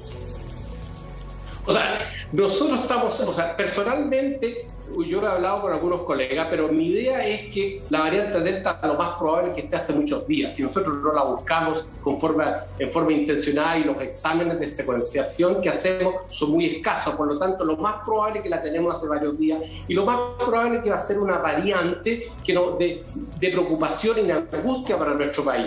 Yo creo que este era el momento para hacer algo.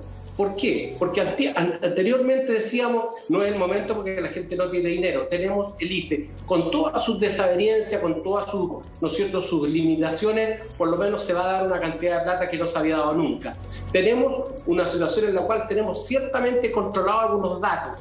Tenemos algo de preocupación en el sentido de que la UTI nos quedan algunas camas, pero tenemos más camas que hace 2 o 3 semanas atrás. Por lo tanto, ese era el momento para haber dicho a la población, yo no alcancé a escuchar lo que dijo el doctor Torres, ¿no es cierto?, pero me parece que ese era el momento para unar criterios, para definir con la evidencia y haber hecho algo a nivel nacional y a nivel metropolitano, esencialmente, decir, ya, ahora hagamos 2 semanas, ¿para qué? El confinamiento no tiene, el único sentido que tiene es para evitar el debacle, para evitar, ¿no es cierto?, para limitar la gran llegada de pacientes a la UCI. Si ustedes saben que 14 días después de la enfermedad se produce la llegada de pacientes a UCI y 3-4 días más o una semana más se produce la mortalidad, estamos sumamente viendo el pasado. Por lo tanto, no sabemos lo que va a pasar en 14 días más si seguimos con estas puertas abiertas. Esto es un mensaje muy erróneo que se ha dado abriendo toda la región metropolitana con cifras que no son buenas, con cifras incluso en algunas partes que era tan mala como cuando se hizo el confinamiento. Entonces uno no entiende mucho cuál es un poco la idea. Tenemos algunas cifras buenas, pero tenemos cifras tremendamente malas. No tenemos la UCI desocupada, menos de los 85 se decía antes. Tenemos más de 1000 casos, se decía que 1000 casos era lo que para que había que hacer el cambio paso a paso. Y yo no tengo claro cuál es el sentido del paso a paso, dónde se está haciendo el corte para tomar las decisiones. No sé si el doctor Torres tiene ese dato, yo no lo tengo, doctor, no lo entiendo. Sí, porque uno dice variante Delta, más contagiosa, por lo tanto, más letalidad en las proyecciones que uno hace. Mortalidad. Más mortalidad. Pero uno ve países como Australia confinaron al tiro con variante Delta. Israel empezó a confinar.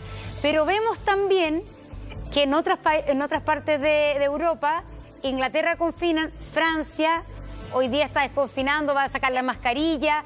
Veíamos el otro día un partido de Hungría donde mostraban el carnet de vacunación para entrar al estadio, pero una cantidad de gente impresionante, donde la Angela Merkel dijo, no puede ser que haya tanta gente en un estadio, pero parece ser que en este minuto la variante Delta es una realidad mundial y que los países, algunos, están diciendo vuelta a confinar y otros, para decirlo coloquialmente, tan chatos, se aburrieron y dicen ya, libertad. Singapur, por ejemplo, dice ya, ahora vamos a declarar el coronavirus como una enfermedad endémica. Entonces hay como 2 políticas hoy día públicas frente a esto, que es esta variante más contagiosa y más mortal. Pero nosotros no somos ingleses, ni somos alemanes, ni somos australianos. Nosotros no tenemos la trazabilidad que tienen esos países. Eso es súper importante.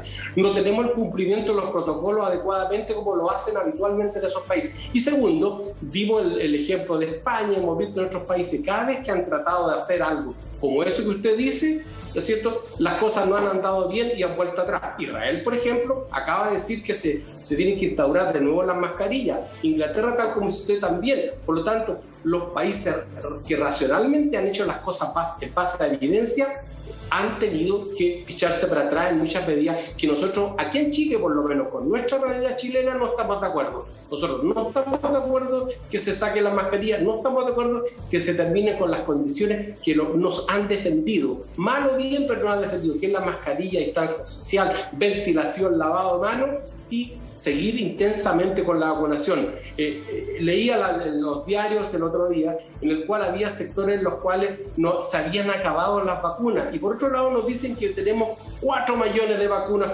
por llegar, y tenemos consultorios como creo que fue Puente Alto, me parece que fue, sí, recién lo dijo, que se acabaron las vacunas. Ay, no lo escuché. Sí, se acabaron las vacunas. Claro. No puede pasar, ¿no? Absolutamente, sí. A ver, hay un tema que se está planteando. ¿Debieran tener privilegios, entre comillas, los que han completado su plan de vacunación? Existe hoy día el permiso de movilidad, pero ustedes como médicos estarían de acuerdo, por ejemplo, que los vacunados con 2 dosis, los 14 días, debieran ser, por ejemplo, los que tienen permiso para ir a un restaurante o para ir a un mall? ¿Podría ser un buen sistema o no? Doctor de la Torre, se lo pregunto. Yo creo que si nos basamos en la evidencia de la vacuna que hemos utilizado mayormente en Chile, que es la Sinovac, no es una buena idea. ¿Y por qué no es una buena idea? Principalmente está ladrando el perro, pero que se ve. Sí, se metió aquí. Se queda perafónico. Está ladrando contra la idea. Ahí sí. No, lo que te decía, Monse, es que no hay que olvidar que la vacuna que más hemos utilizado es mala para cortar el contagio.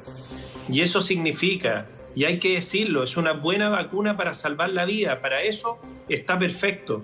Y es una buena vacuna para evitar el colapso más allá de lo que ya hemos visto de las UCI. Pero lamentablemente nos sirve para ese objetivo. Y nos da un poco de lata cuando vemos, por ejemplo, que en otros países personas vacunadas pueden tomar libertades que nosotros no, pero en otros países se utilizaron vacunas que sí cortan o cortan de mejor manera la cadena de contagio. Entonces, con la vacuna Sinovac, juntar a 2 vacunados en un restaurante, uno de ellos 2 podría contagiarse y podría contagiar al resto de la gente de su casa. Por eso nosotros técnicamente planteamos que el permiso de movilidad no son comparables. No, porque la vacuna no es tan buena. Es buena, pero no tanto. No, pero por eso te digo que la realidad de una población vacunada solo con Pfizer, como Israel, o la realidad de la AstraZeneca en Inglaterra, no es la realidad de Chile con Sinovac. Si tenemos que ser realistas. Y una pregunta básica para ustedes. Si ustedes tienen... Yo ayer tenía que hacer una reparación y a colgar un cuadro en mi casa. El muro era de cemento. Traté de martillar el clavo se dobló porque no era el clavo adecuado. Fui a buscar un taladro, usé una broca inadecuada y no pude hacer el hoyo. Finalmente me puse a mirar un tutorial y entendí, busqué el instrumento adecuado, hice y ahí está el cuadro colocado. Entonces, uno puede usar una herramienta mal y obtener un pésimo resultado. Esta es una vacuna que no sirve para cortar la cadena de contagio y eso hay que grabarlo. Por lo tanto, si nosotros queremos cortar la cadena de contagio, no podemos confiar exclusivamente en la vacuna. Tenemos que tomar medidas de salud pública. Y ahí está el confinamiento, ahí está la restricción de la movilidad, la mascarilla, la distancia, entre otros. ¿Cómo es la vacuna CanSino, doctor Rivera? Porque ahora se está vacunando a harta gente con la CanSino, que es de 1 dosis. Pero, ¿cómo es su porcentaje finalmente de resguardo de contagio, de efectividad, de mortalidad? A ver, hay que dejar muy en claro que todas las vacunas que se han utilizado en Chile y todas las que están por autorizarse porque tienen evidencia en otros países, tienen una excelente efectividad a nivel poblacional para evitar la mortalidad y para evitar la hospitalización en las unidades de tratamiento intensivo, incluso dentro del hospital. Pero algunas vacunas, tal como dice muy bien el doctor Torres, no evitan el contagio, de tener una enfermedad leve o asintomática y ser portador para contagiar a otros. La vacuna CanSino tiene la gracia de ser monodosis, pero igual necesita 28 días por lo menos para tener una cantidad de anticuerpos adecuada para que sea efectiva desde el punto de vista de las defensas, para defenderse de la enfermedad. Por lo tanto, todas las vacunas necesitan un diferencial de tiempo, un delay que llamamos nosotros.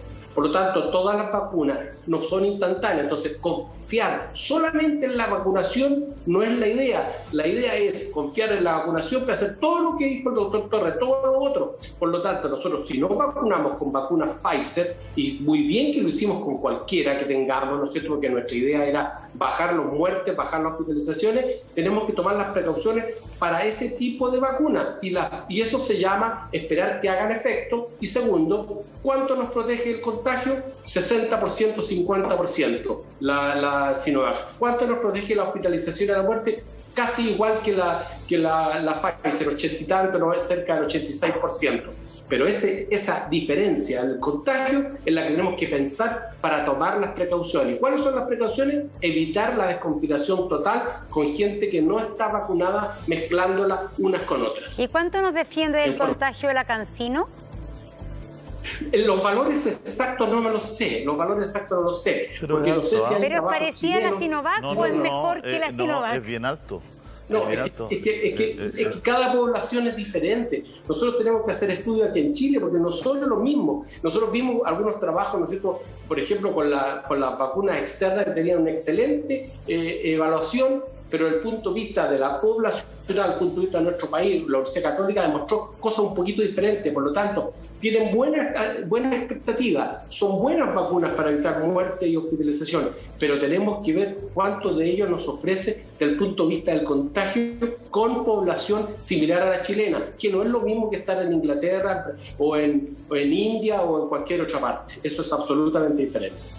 Bueno, es que lo que pasa es que tenemos que actuar sobre la realidad, y sobre la realidad es que el 80% de la vacunación va a ser Sinovac, y siendo una buena vacuna y colaborando mucho al país y transmitiéndole a la gente que es importante que complete, ¿no es cierto?, su proceso de vacunación. ¿Por qué? Porque va a ayudarlo a no llegar al hospital, a que no se agrave, etcétera. Sí tiene una situación que es más incómoda que las demás, que es más que se puede contagiar, hay más posibilidad de que se contagie. Por lo tanto, hay que tomar las medidas con respecto a eso. Si tampoco es una cosa tampoco hay que ser físico nuclear para entender esta cuestión. O sea, si tengo una vacuna Sinovac, bueno, tengo más posibilidad de contagiarme que en otros lados. Por eso no son comparables la realidad de otros países con Chile. El tema es por qué, si tenemos esa patita coja, no aprovechamos de ahora es cuando poder, porque si achicamos la cantidad de casos activos, se puede mejorar la trazabilidad. En el fondo, es el momento para generar todo un círculo virtuoso para controlar el virus. Y el problema es que ha estado muchos meses fuera de control. Absolutamente. O sea, cuando uno ha escuchado que tenemos controlada la pandemia, en la práctica no la hemos tenido controlada. Si el promedio de los casos, cuando hablan de la disminución de 14% o 20%, 30%, estamos hablando que bajó de 9.000 a 5.000 casos, y eso en la práctica es mucho, 5.000 casos. Piensen ustedes que se siguen falleciendo sobre 100 personas diarias. En la práctica significa cuántas muertes por hora. Yo el otro día creo que saqué mal la cuenta. Son 4 enfermos por hora en el día, si mal no me equivoco. Por lo tanto, es mucha gente que se está muriendo. No tenemos controlada la pandemia. Y para controlarla, vacuna por un lado, excelente. Por otro lado, ¿no es cierto?, tenemos que hacer que la población entienda el factor de riesgo, con lo que repetimos de forma casi iterativa y casi odiosa: lavarse las manos, distancia social, mascarilla. Y la otra cosa que conversamos con alguna gente, me tocó conversar con gente del colegio médico, mascarillas de buena calidad. Ya está bueno que andemos, ¿no es cierto?, aceptando estas mascarillas hechas artesanales, que la gente anda con cualquier cosa en la boca. No, ahora estamos en la etapa que tenemos que exigir que toda la gente tenga mascarilla al menos quirúrgica, y dentro de los sitios cerrados las empresas deben darle N95. ¿Por qué? Porque sabemos que son las más eficientes. ¿Y cómo hacerlo? Que sean baratas, ¿no es cierto?, que haya un Estado que la venda de forma barata para evitar lo que sabemos que hacen, ¿no es cierto?, algunas personas. La especulación, la venta al triple, claro. Pero exigir que y no anden con esas mascarillas que a cada rato se las están subiendo, bajando, ¿no es cierto?, con esas mascarillas que van con un monito y todo, que lo único que sirve es no sé para qué sirve. Gracias, doctora. Creo que tenemos que hacer todas esas cosas. Gracias a los dos doctores, gracias por estar. Muchas gracias. Julio César, que si podemos aprovechar tu pantalla para pedir a la autoridad de MinSal y especialmente al doctor Arao que libere los datos de los enfermos en UCI de acuerdo a su estatus de vacunación, a cuántas dosis han recibido cada uno y por supuesto también entreguen esos datos abiertos para que la comunidad científica pueda analizar los distintos tipos de vacunas y cómo se están representando los pacientes en UCI. Esa información no ha sido entregada de forma abierta. Es muy importante socializarla. Hay una comunidad científica que tiene la capacidad instalada para analizarlo y poder dar respuestas como lo que preguntábamos Montserrat recién. ¿Cuál es la efectividad de la vacuna CanSino en Chile? ¿Cuál es la efectividad real de Sinovac en Chile? Y ya no tener que extrapolar los resultados de Brasil con la variante de Manaus o de, en este momento, lo que fue en China con la de Wuhan. Es importante crear datos y analizarlos con la realidad chilena. Muy bien, gracias a ambos. Saludos al perrito y al hijo que se asomó por ahí, doctor Latorre. Chao, chao. Se asomó porque está de santo hoy día, José Pedro. Así que un saludo al santo hoy día. Felicitaciones a José Pedro. Chao, Ignacio. Chao, Felipe, gracias. Junto a dos mujeres, a Paula Narváez, candidata del Partido Socialista, y estamos junto a Luz Poblete, secretaria general de Evópoli. Preguntarle a Paula Narváez, usted ya no sabe cómo pedirle a Yanna Proboste que por favor le diga el sí. Por aquí, por allá, le busca al lado, le busca allá, le busca acá, porque lo que usted quiere es ir a primarias con Yanna Proboste. Yanna Proboste acaba de decir hace 3 horas, insiste en que las primarias no son un objetivo en sí mismo y que las aventuras personales no la representan. A ver, deme una explicación por la cual Yanna Proboste se ha resistido hasta el momento a darle el sí a Paula Narváez. Muy buenos días a todos y todas. Gusto saludarlos, Montserrat, Julio César y también a Luz, que está aquí en el panel. Un gusto estar acá. Pero mire, esa pregunta, Montserrat, habría que hacérsela a ella. Yo creo que las primarias ciudadanas hoy día, como una alternativa al no poder haber ido a primarias legales, son fundamentales para que sea la gente la que decida quién es la candidata o candidato de este sector político, y creo que son muy importantes en una democracia.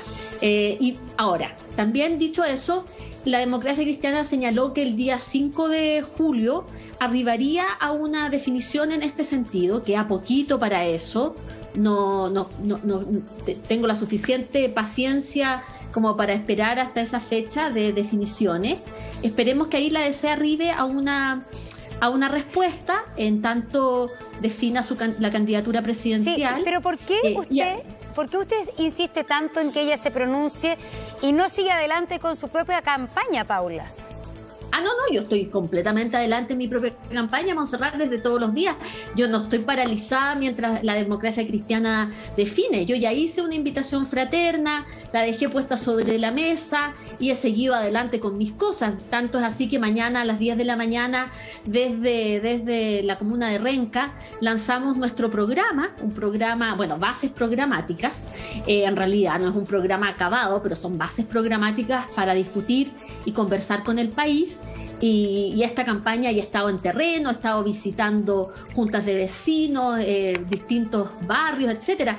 He estado completamente activa durante todo este tiempo, Montserrat. Sigo adelante con mi trabajo mientras la Democracia Cristiana define su itinerario presidencial.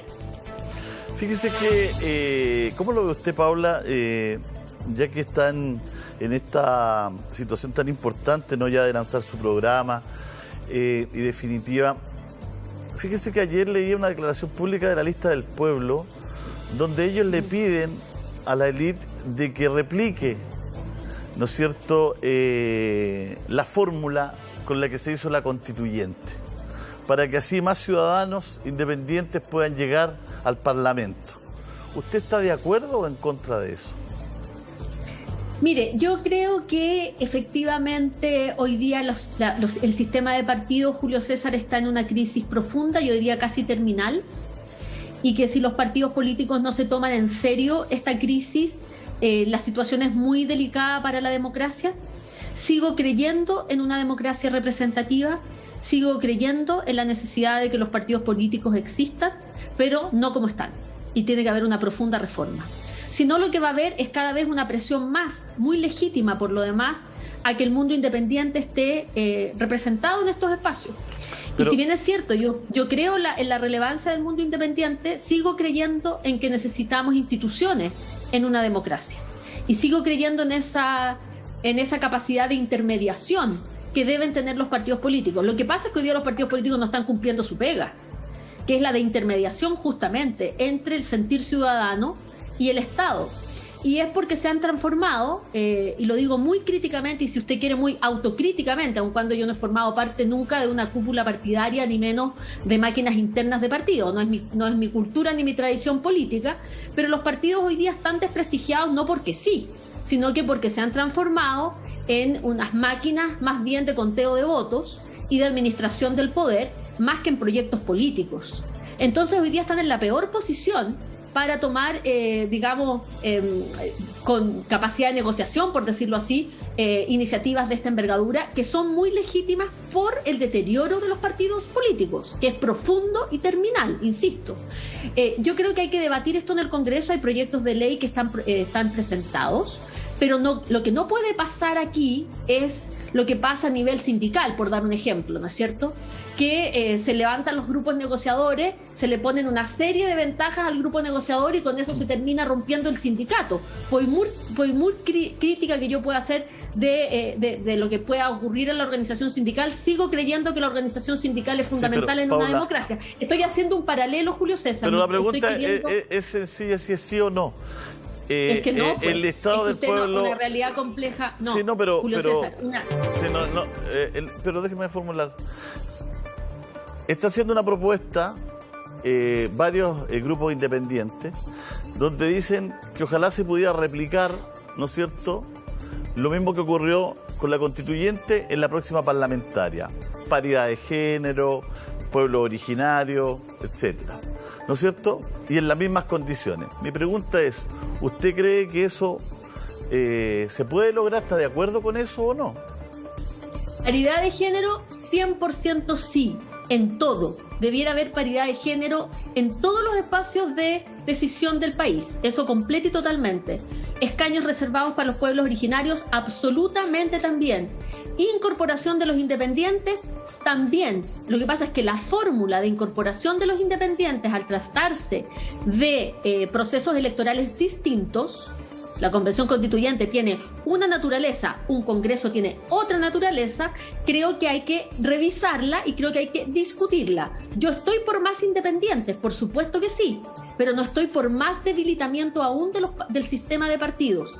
Dicho eso, el sistema de partidos como está no da para más y está en una crisis profunda y terminal que hay que reparar urgentemente, y ese es un llamado a los partidos políticos y por supuesto a quienes queremos conducir el país a llevar adelante una profunda reforma a los partidos políticos con más participación, más contrapoder a las cúpulas y a las directivas, mayor capacidad de rendición de cuentas en términos de los gastos que se tiene, pero también respecto a las definiciones de candidaturas, de cómo hacemos más participativas esas candidaturas y cómo hacemos formación política y por supuesto el tener una idea de país que ofrecerle justamente a la ciudadanía. Luz, la misma pregunta. No puedo estar más de acuerdo. No puedo estar más de acuerdo con lo que acaba de decir, aprovecho de saludarlos. Pero usted va a quedar con la palabra. La misma pregunta y en su sector acaba hace unos minutitos Francisco Chaguán de dar libertad de acción de voto.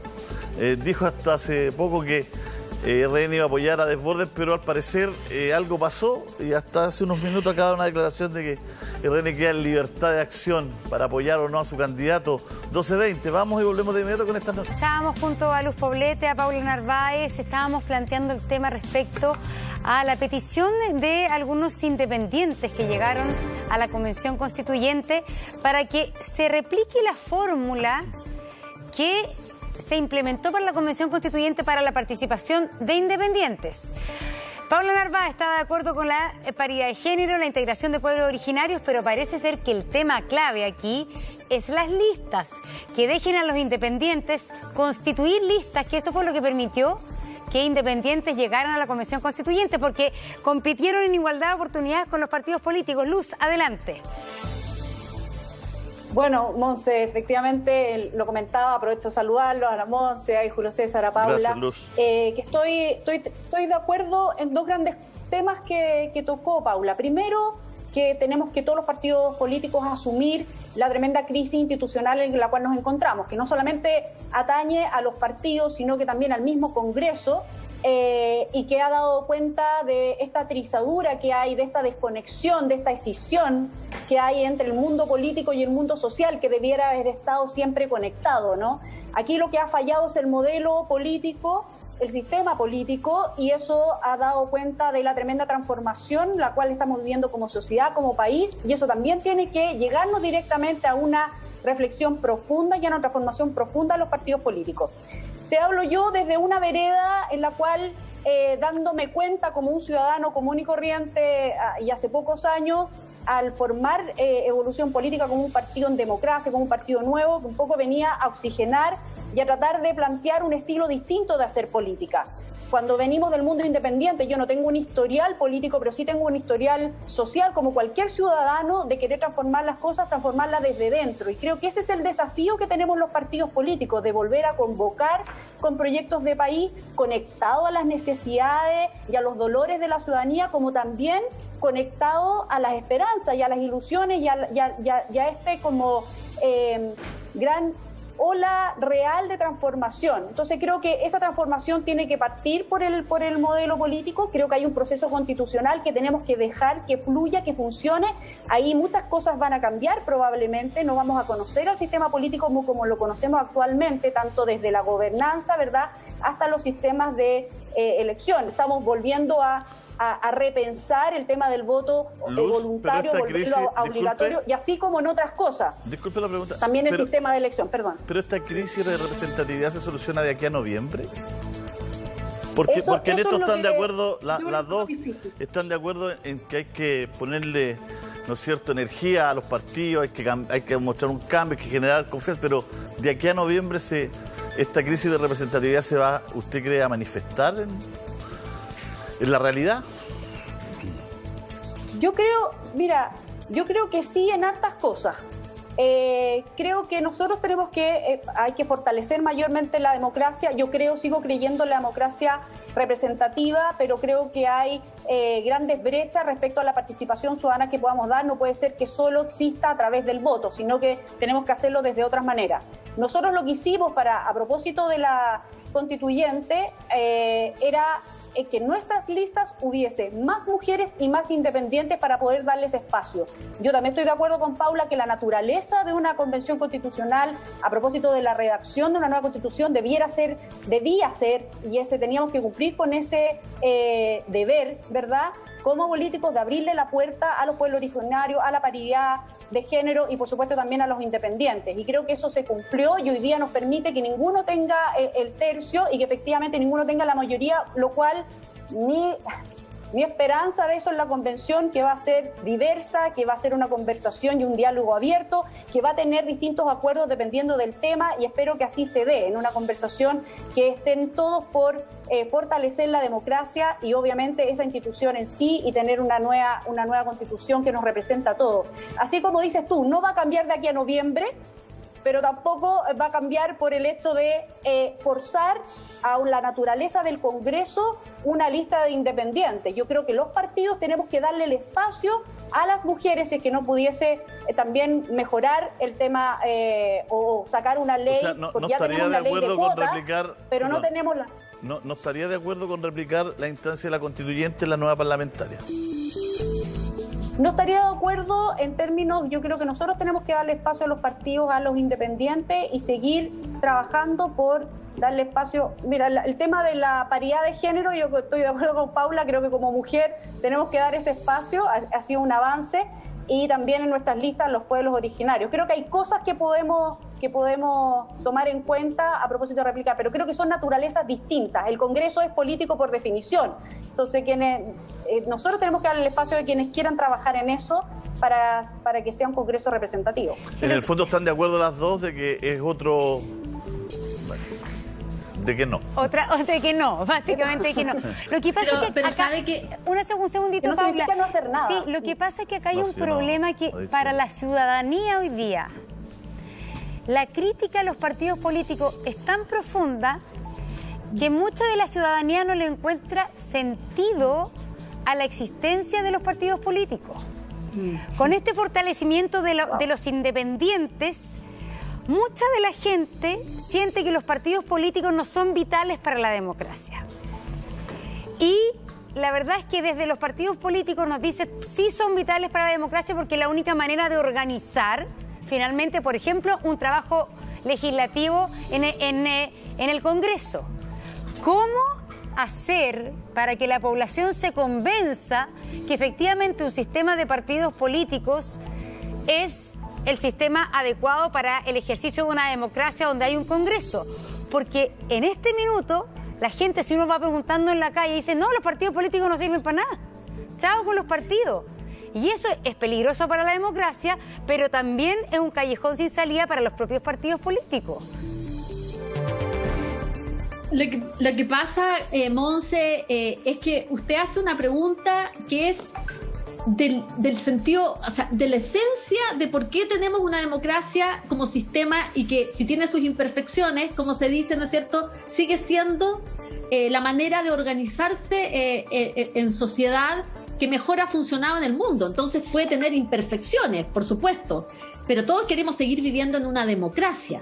Entonces es necesaria una reflexión un poquito más allá, que tiene muchos elementos. Por eso no hay una respuesta que es sí o no, negro o blanco en esto, porque hay que entregar más elementos para comprenderlo. Pero abrir la lista de independientes no quiere decir que no haya democracia, Paula. Pero es que la lista de independientes en una elección única como es la Convención Constituyente tiene un sentido, Julio César, ¿ya?, que una lista de independientes para un poder del Estado que debe cumplir sus funciones de acuerdo, ¿no es cierto?, a nuestro ordenamiento. Son dos elecciones de naturaleza distinta y por lo tanto tienen un propósito diferente. Eso es lo que quiero transmitirle.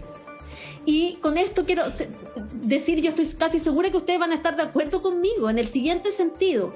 Hoy día nosotros tenemos un sistema de multipartidos que no conversa con nuestro régimen político hiperpresidencial. Esa dislocación que hay entre un sistema multipartidos y un sistema hiperpresidencialista genera una dificultad para gobernar, que es la que hemos visualizado en este tiempo, porque cuesta mucho conseguir esas mayorías. Por eso es que lo que dice Luz respecto de la discusión que se abre de nuestro régimen político y de nuestro sistema democrático en la Convención Constituyente es tan importante para armonizar, porque lo que tiene que seguir habiendo en una democracia son poderes y contrapoderes. Sí, pero lo que pasa, porque Paula, si lo que yo le he planteado otra cosa. Lo que pasa es que hoy día está de alguna manera socializado o instalado que los partidos políticos son lo peor y que en el fondo la política hay que hacerla sin partidos. Lo dijo Michelle Bachelet cuando asumió, dijo yo voy a gobernar sin partido. Lo dijo Sebastián Piñera también. Y además el desprestigio de los propios partidos hacen que hoy día la base de la democracia, que son los partidos políticos, está corroída. Y ahí está el problema. Y ahí está el problema, que es un problema serio. Pero tenemos que hacer el esfuerzo evidente. Por eso yo partí de la crítica efectivamente del funcionamiento de los partidos, porque estamos en este descrédito y como dice usted, si uno hace una encuesta rápida en la calle, la mayoría va a decir no estoy ni ahí con los partidos políticos. Lógico, porque ha habido una responsabilidad de los partidos, pero eso la solución de la crisis no es eliminemos a los partidos políticos. La solución a la crisis es reformemos los partidos políticos. Cambiemos, si no esto el sofá de Onoto. Pero Paula, porque un punto, nadie lo está eliminando. Pero ¿por qué no abrirle la puerta a que los ciudadanos se organicen y puedan participar? Porque cuando se hizo el acuerdo del 15 de noviembre no era con los ciudadanos. Era en la misma lógica, era en la misma lógica que ustedes están hablando hoy día. Fue después la presión ciudadana la que instaló el tema de la lista independiente, el tema de los escaños originarios. Vamos a ver con ustedes, 12:41 es nuestro minuto de pausa, pero volvemos. Ahí está, tenemos un minuto para cada una de nuestras invitadas. Paula Narváez, si puede cerrar, redondear, si a lo mejor usted tiene un mensaje que da a la comunidad, también sería importante que lo hiciera en este minutito porque se nos pilla la hora. Así que, Paula Narváez, su minuto. Mire, no, yo sé que este tema de los partidos políticos están como la mona y hay que mejorarlo porque así nuestra democracia no se fortalece, y que si las listas de independientes, no es cierto, tienen que tener derechos y deberes, como tienen los partidos políticos derechos y deberes. Yo entiendo que el proyecto que está en el Congreso no apunta a esos derechos y deberes, y si los ciudadanos se organizan, tienen que rendir cuenta, tienen que tener, ¿no es cierto?, por supuesto, manejo transparente de los recursos. Todo eso empieza a pasar y se complejiza. Entonces hay que tener cuidado, porque si no, estos proyectos pueden ser solamente caldo de cultivo para que surjan muchos caudillos. Eso no significa que yo no tenga una crítica profunda a la realidad de los partidos políticos. Y muy cortito, porque no puedo dejar pasar la nota que tuvo que ver, ¿no es cierto?, con la familiar de niños con distrofia muscular. Solidarizar con esa familia, hacer un llamado a las autoridades, por supuesto, a incluir esa patología. Yo soy familiar de alguien demasiado cercano en mi vida que ha sido beneficiaria de la ley Ricarte Soto. Sé el cambio que eso significa en una familia en términos de tranquilidad, al menos en medio del dolor. Así es que me sumo y solidarizo, y por supuesto propongo un plan universal y un seguro universal de salud en mi programa de gobierno como razón obvia para enfrentar este tipo de temas. Gracias, Paula. Muy importante lo que dice. Luz. Bueno, en la misma línea, creo que los partidos políticos hemos recibido ya una señal fuerte de la ciudadanía que debemos repensarnos un tanto en su estilo y también en lo que estamos proponiendo como país para la ciudadanía. Yo soy de la idea de cambiar la política desde dentro, no desde fuera, y por eso el llamado a los partidos políticos a propósito de las próximas elecciones parlamentarias y de core, de mostrar nuevos rostros, de mostrar nuevas formas de hacer política, de ser heterogéneo y mostrar la riqueza y la diversidad maravillosa que tiene nuestro país, pero dentro de la institucionalidad, para poder reforzar y cambiar juntos lo que está pasando hoy con nuestra crisis institucional, pero también tendiendo a reforzar la democracia. Muchas gracias a las dos. Muchas gracias.